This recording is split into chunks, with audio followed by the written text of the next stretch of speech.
बहुजन सौरभ, बहुजनांच्या सामाजिक व सांस्कृतिक चळवळीचे मुखपत्र. नमस्ते, जय भीम। मैं एडवोकेट डॉक्टर सिद्धार्थ कामले, दैनिक बहुजन सौरभ का मुख्य संपादक। आज मैं थोड़ा अस्वस्थ भी था और मुझे कई जो वीडियोस आए उससे देखने के बाद में मुझे निश्चित रूप से ऐसा लगा। एक कहानी याद आई मुझे, तथागत भगवान बुद्ध के जमाने की थी। देवदत्त उनका सबसे बड़ा विरोधक था और हर कोशिश कर रहा था कि तथागत भगवान को वो खत्म करे और उसको ईजा पहुंचाए।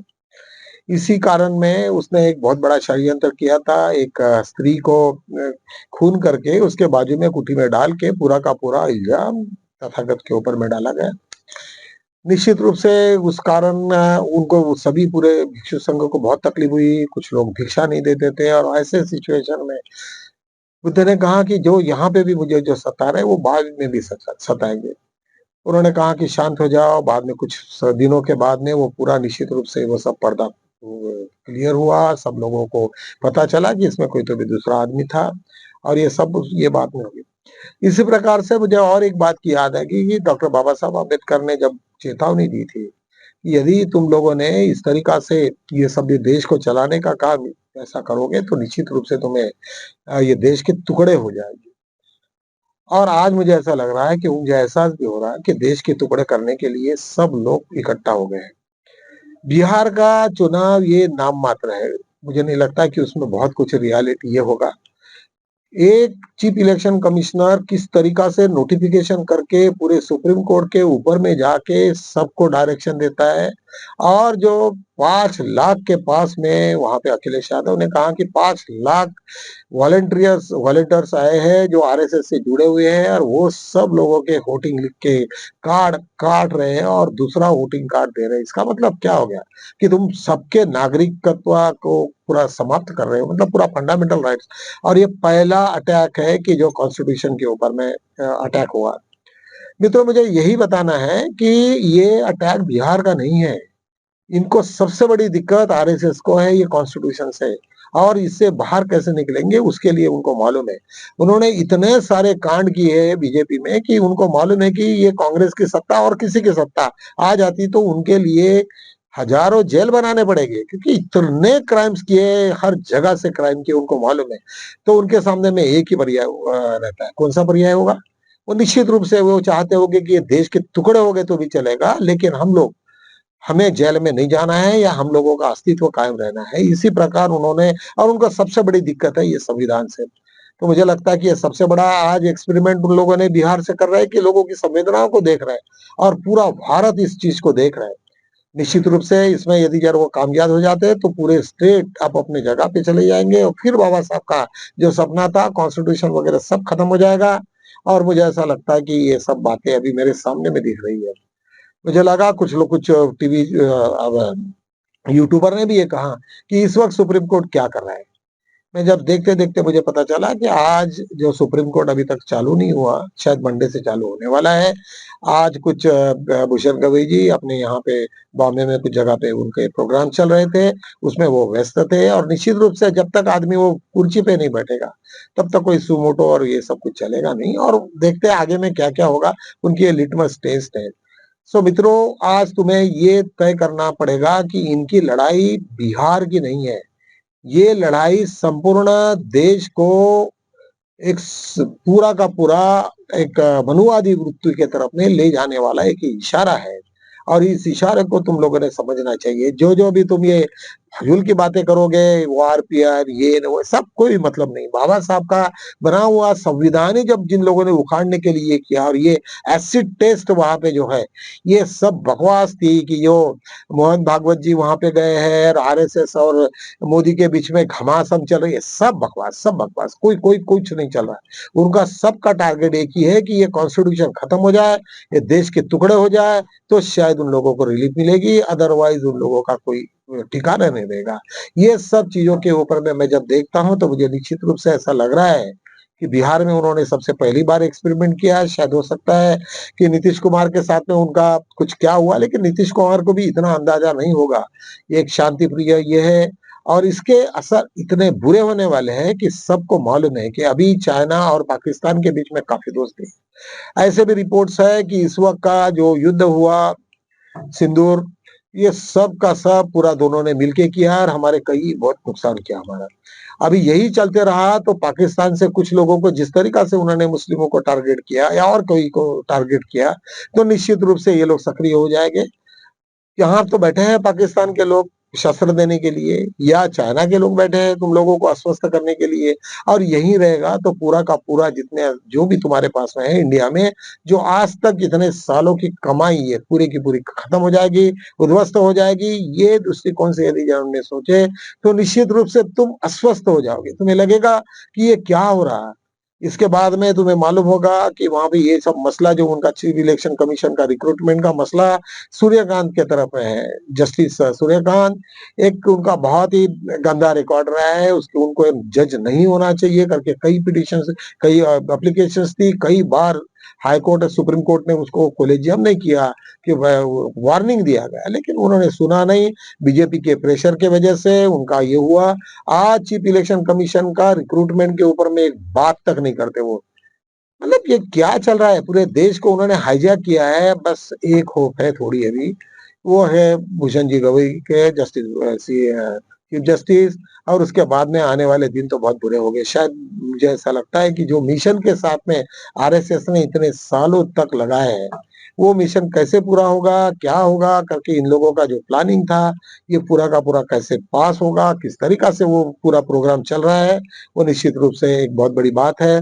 हमें इसके हर पल-पल पे इसको बहुत ही शंका से देखनी पड़ेगी। हमें उसके ऊपर में सतर्कता देखना पड़ेगा और आज जो उन लोगों ने 9 तारीख को ये पूरा का पूरा चीफ इलेक्शन कमीशन के ऊपर में एक उन्होंने पूरा देश बंद का मतलब पूरा ये जाम का और बंद का जो ऐलान किया है, मुझे ऐसा लगता है कि सभी लोगों ने बिल्कुल शामिल होना चाहिए। कुछ नहीं होगा और शांतिपूर्वक शामिल होके जब तक पूरे रास्ते, रोड सब बंद नहीं होंगे, तब तक गवर्नमेंट में ये नहीं होगी। अभी-अभी की तुम्हें सबको बात याद है कि बांग्लादेश में जिस प्रकार से आतंक हुआ और वो देखने लायक था, उनको भागना पड़ा, सबको भागना पड़ा और कई लोग भागे। तो ऐसे सिचुएशन हमारे देश में नहीं आनी चाहिए करके हम लोगों ने और मुझे तो ऐसा लगता है कि जो लोग भी उसमें इन्वॉल्व हो, उन लोगों ने कम से कम ये बात को होना चाहिए। मैं निश्चित रूप से आपको कहूँगा कि मेरा वीडियो से ज़्यादा लोगों में अपने अम्बेडकराइट के जो लोग बाबा साहब को मानते हैं, उन लोगों ने को स्प्रेड करना चाहिए क्योंकि तुम्हें ये सब चीज़ें मालूम होना चाहिए। डॉक्टर बाबा साहब अम्बेडकर की बात और बुद्ध की बात जब तक तुम्हें नहीं मालूम होगी, तब तक तुम कुछ नहीं कर सकोगे। एक 2-3 इंटरनेशनल न्यूज़ है, वो उसके ऊपर में हम खत्म करेंगे। तुम्हें मालूम है इज़राइल ने जो अभी गाज़ा के ऊपर में और एक नया मिसाइल डाला है, नए युद्ध की निर्मित की है। जो नए युद्ध के बारे में तुम्हें पता चलेगा कि सब पूरे के पूरे नए शस्त्र है और ये अमेरिका ने ये सब उनको दिए हैं। ये नए एक्सपेरिमेंट करने के लिए, लोग मारने के लिए अमेरिका किस तरीका से गंदे काम कर रहा है। ये सब तुम्हें मालूम होना चाहिए। एक तरफ में मोदी जी को उन्होंने पकड़ के उनकी पूरी की पूरी फाइल दबा के रखी, कुत्ते के जैसा उनको बैठो, उठो ऐसा चल रहा है। उधर में चाइना, रशिया ये सब के सब उनके पीछे ईरान के साथ में लगे हुए हैं। उन्होंने धमकाया भी है ईरान ने कि ये थर्ड वर्ल्ड वॉर के तरफ में हम लोग जा रहे हैं और उसके लिए दूसरा, तीसरा कोई ज़िम्मेदार नहीं रहेगा, अमेरिका ज़िम्मेदार रहेगा। और अमेरिका में भी जब डोनाल्ड ट्रंप ने अपनी कारभार संभाला तभी सब लोगों को लगा ये आदमी थोड़ा क्रैकी है, क्या करेगा हमें मालूम नहीं। लेकिन निश्चित रूप से यदि इस तरीका से हुआ, तो ये देश में पूरी मानवता को एक शर्म लायक और थर्ड वर्ल्ड वॉर हो जाए, तो देश के क्या हालत होते हैं। सब आज भी जापान में जैसे-जैसे भी बच्चे पैदा होते हैं, तो वहाँ पे बहुत सारे लोग डिसेबल पैदा होते हैं। कितना गंदी बात है। तो ये सब सिचुएशन यदि अगर आ जाती है, तो निश्चित रूप से हमें सब लोगों को इसके ऊपर में भी सतर्क रहना है। लेकिन हम कुछ नहीं दे सकते उसके लिए जो भी हो रहा है इंटरनेशनल लेवल में और आरएसएस को और बीजेपी को एक अच्छी-सी ताकत भी मिली कि इज़राइल और ये सब जब वार आ जाता है तो कोई कुछ नहीं बोलते। हम सिटीज़न्स को बंदूक के नोक पे नचा सकते हैं, ये बात सामने में आई है। लेकिन ईरान ने ये सिद्ध किया है कि वहाँ पब्लिक नेता थे और ईरान में जिस तरीका से उनको समर्थन हासिल था, आज जो हाल हो रहे हैं इज़राइल के, वहाँ के लोग तक उनके पीछे में गए। उनके अगेंस्ट में गया। सभी जगह वही हाल हो रहे हैं, लेकिन निश्चित रूप से मुझे ऐसा लगता है कि ये बंद होना चाहिए। एक दलाई लामा का छोटा-सा इश्यू है, आज चाइना में जो भी कुछ है, लेकिन बुद्धिस्ट लोगों की संख्या ज़्यादा है।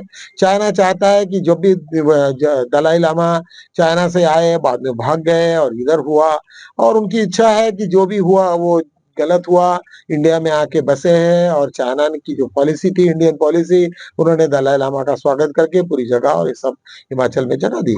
ये सब बातों को तुम्हें मालूम है, और आज उनके ऊपर में खैर वो कह रहे हैं कि भाई दलाई लामा हम डिसाइड करेंगे। ठीक है, उनके इसमें जो भी पैरामीटर्स है, वो चाहे चाइना के हैं या क्या होते हैं, उन्होंने 19th 90वां उनका जन्मदिन था, उस वक़्त उन्होंने इस तरीक़ा से ऐलान किया। निश्चित रूप से एक महत्व की एक बात रही है। एक उसके बाद में कुछ आज हाई कोर्ट के कुछ 2-3 मसले हुए हैं। उन्होंने 1-2 पॉस्को के का इसमें एक जस्टिस बोरकर करके हैं, उन्होंने 1-2 मुझे ऐसा लगता है कि जो पॉस्को मतलब वो बिलो 18 के ऊपर में कुछ रेप केसेस वगैरह का लफड़ा ये है। ये मसले में थोड़ा-सा हर आदमी ने, हर सोसाइटी में ये सब देखना चाहिए। क्यों इतिहास में इसके पहले क्या होता था? सब 10 और 11 साल के लड़के, सब लड़कियाँ 70-70 साल के बुजुर्गों के साथ में होते थे। यही नहीं तो आज बॉम्बे में एक छोटे से रूम में माँ-बाप, बच्चे, उसका भाई, उसकी बीवी, ये सब लोग रहते हैं। कितना एक्सप्लॉइटेशन है ये, बहुत सारी चीज़ें हैं जिसका बच्चों के ऊपर में प्रभाव पड़ेगा। लेकिन केवल एक चीज़ को लेके उससे क्या हो जाएगा कि जो भी मेल पॉपुलेशन है वो डर के मारे कोई किसी से बात तक नहीं करेगा, और उसमें इम्पोर्टेंसी का ये हो जाएगा। इधर में वैसे भी अभी 30 साल तक तो लड़कियां वैसे ही शादी नहीं करती। ऐसे सिचुएशन में टोटली इम्बैलेंस हो जाएगा। उसके बाद में उनकी प्यूबर्टी और ये सब सिचुएशंस को देखोगे तो ये मल्टीपल प्रॉब्लम्स हो गए। कम से कम इसके ऊपर में एक आधी अच्छी रिट पिटीशन सुप्रीम कोर्ट में ये सब चीजों को ध्यान में देना चाहिए। ठीक है, उन्होंने पहले 16 था, उसको 17 किया, अभी 18 किया, ये सब ठीक है। लेकिन मुझे लगता है कि इसमें कि इसके बारे में थोड़ा-सा गंभीरता से सोचना चाहिए। उस दिन नागपुर की एक ऐसी न्यूज़ थी, वो लेडी प्रोस्टिट्यूशन में आई, वो उसके साथ में वो फिर पकड़े गई, तो प्रोस्टिट्यूशन में उसने कहा कि मेरा हस्बैंड डिसेबल है, मैं क क्या करूँ? मैं उसको कैसे पालूँ? मेरे पास में दूसरा कोई अल्टरनेटिव नहीं है, मैं कुछ नहीं कर सकती। तो ऐसे सिचुएशन में प्रोस्टिट्यूशंस का ये बिज़नेस ये है, उसमें ही मैं इन्वॉल्व हो गई। क्या कहेगा कोर्ट? गलत है, या वो कहेगी कि मेरा हस्बैंड नहीं होने से मेरे को भी डिज़ायर्स है, मेरे भी कुछ भावनाएँ हैं, तो निश्चित रूप से मैंने ये बिज़नेस को प्रेफ़र किया है। तो ये सारे मसले तुम्हारे सामने में, ये तुम्हारे लाइफ़ में आने वाले हैं। ये सब चीज़ों के लिए हम लोगों ने पॉज़िटिवली सोचा तो कुछ ना कुछ हल निश्चित रूप से निकलेगा। इन्हीं कामनाओं के साथ में मैं आज का वीडियो यहीं ख़त्म करता हूँ, लेकिन मैं आपसे निवेदन करता हूँ कि ये वीडियो आप ज़्यादा से ज़्यादा लोगों को शेयर करो, जिससे हमें पता चले कहा कि आरएसएस अभी ये देश के टुकड़े करने की तरफ निकली है। इन्हीं शब्दों के साथ मैं खत्म करता हूँ। जय भीम।